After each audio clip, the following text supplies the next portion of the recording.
Hey guys, hope you're all doing well. Now for today's video, I wanted to talk about JP3.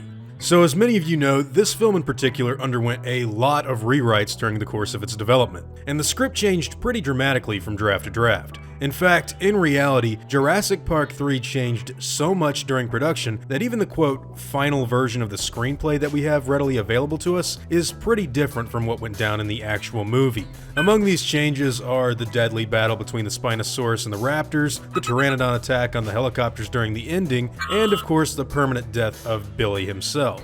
While all of these alternate concepts are pretty interesting in their own right, I really want to talk about how the fight between the Tyrannosaurus and Spinosaurus was originally supposed to go down. Mainly because it's honestly far more graphic than what they decided to keep in the final movie, and a decent length longer too. You see, during production of the third Jurassic movie, they really wanted to hammer home the idea that this Spinosaurus was the new big bad dinosaur on the block. And they planned on doing that by utterly destroying the T-Rex in a scene early on. While the final movie still depicts this quite decisively, what they had in mind was kind of really impressive.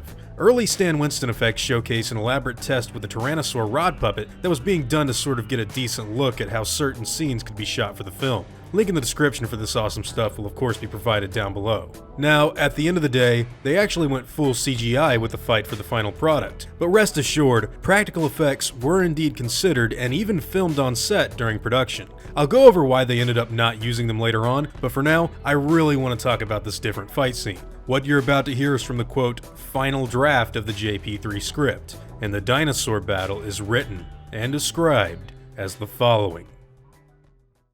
Exterior, jungle, day.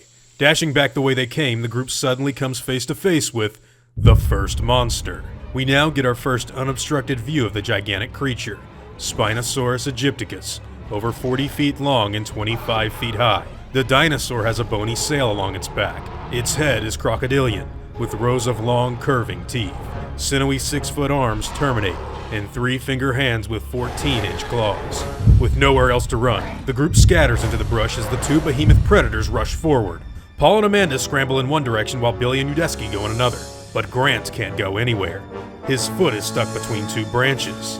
Just as he manages to free himself, the two dinosaurs approach. They'll have to deal with each other before eating the humans. Grant dives down between two fallen trees as the Spinosaurus and T-Rex circle one another like gladiators, each searching for the other's weakness. Laying flat on his back, Grant lets out a terrified gasp as the giant foot of the Spinosaurus lands across the two trunks mere inches from his face. Now the Spinosaurus lunges forward, its powerful jaws wide open, but T-Rex sidesteps the assault, its tail knocking down small trees as it spins out of the way. In the trees, Paul and Amanda scurry for better cover. Between the fallen trunks, Grant attempts to get away on his hands and knees. Now T-Rex presses the attack, slamming its tail into the flank of its adversary. Spinosaurus is knocked back by the T-Rex's tail, and Grant is again forced to duck for cover. As Spinosaurus struggles to regain its balance, the Rex dives forward again. This drives the Spino further back as the T-Rex tries to grip its throat. Amanda yanks Paul out of their path just before they make their way to Billy. Now on its side,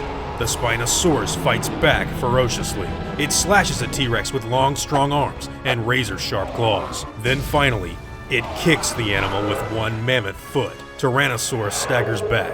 It's wounded. Down below, Grant is splashed by the blood that's pouring out of the dinosaur. He slowly makes his way to his fellow humans. Now the Spinosaurus lunges for the T-Rex with gaping jaws and manages to topple the dinosaur off of its feet before sending it falling to the ground. With an earth-shattering crash, the dinosaur lands between Grant and the rest of the group. The companions scurry out of the way, but as they do, the head of the T-Rex lands almost directly on top of them. Plastered against an immense tree, the group watches in horror as T-Rex starts to rise. But it's thrown back down as Spinosaurus latches onto its throat. And then, the Spino begins to crush the life out of its adversary.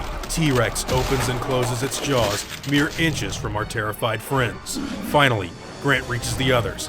"Come on," he screams. All the while, the Spinosaurus lets out a victorious howl. Now, the blood-drenched professor leads the group back through the underbrush.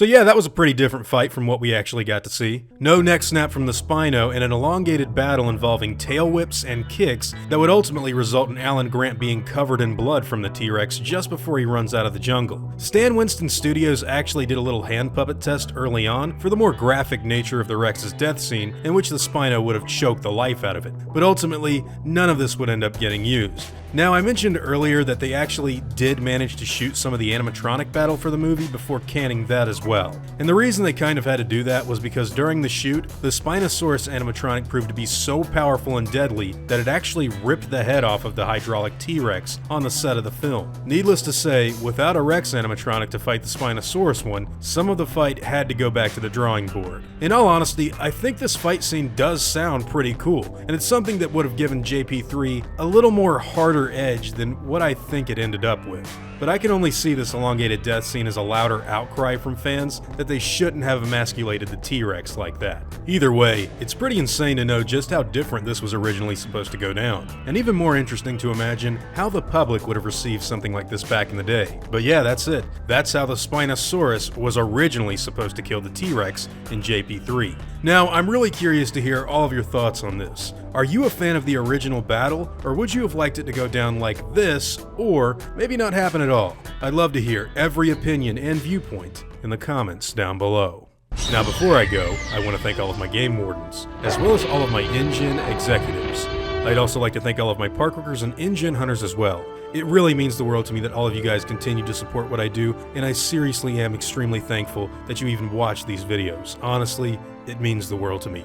Now I'd like to thank each and every one of you for watching the video, and hope that you all enjoyed today's content. If you feel like I deserve it, I would appreciate the like and hope that you'll consider subscribing if you're interested in hearing from me again. I'll see you all in the next video, guys. And as always, take it easy.